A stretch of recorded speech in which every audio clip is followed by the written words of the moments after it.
Praise the Lord. There are 4 fundamental questions that napakahalagang sagutin ng isang tao sa kanyang buhay. Amen? At nung nakaraang linggo ng umaga ay tinakil natin yung isa, and this morning ay tinakil natin yung isa. And this afternoon, we are going to tackle also one. Last week, we tackled the question, amen, where did I come from? Saan ba ako nagmula? Amen? At kaninang umaga, tinakal natin yung personal or yung ating identity, the question, who am I? Ayan. Ito'y 4 na tanong na napakahalaga sa buhay ng bawat isa sa atin na kailangan nating sagutin.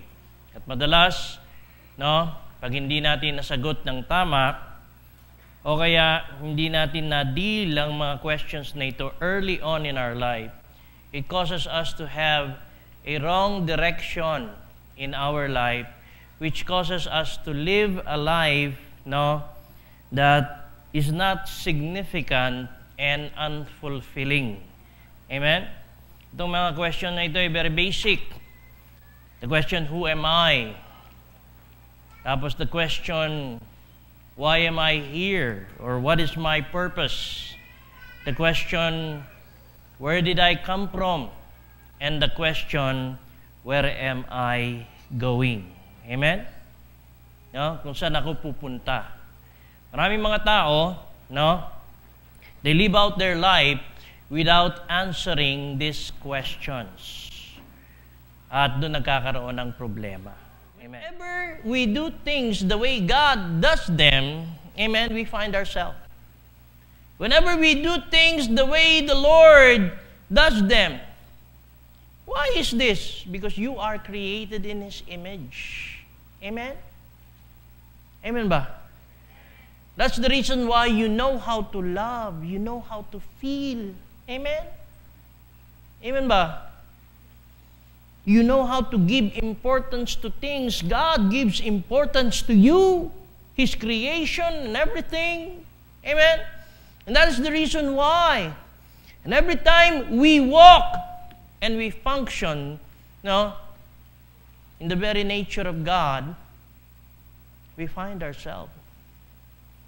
We find happiness. Amen? Palakpakan natin ng Diyos na buhay.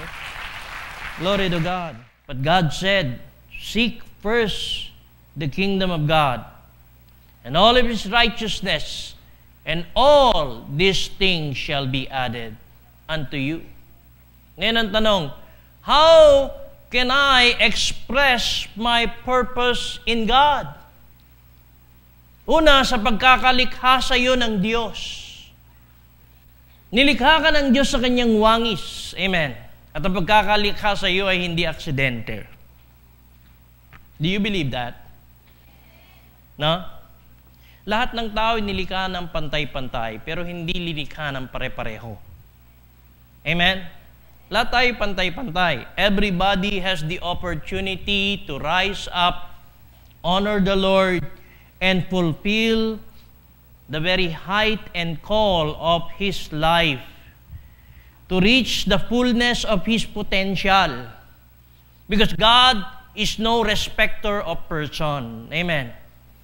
But do you know that each and every one of us also are created uniquely?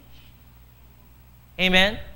Ikaw ay nilikha, na kakaiba. Sabi mo sa katabi mo, kakaiba ka.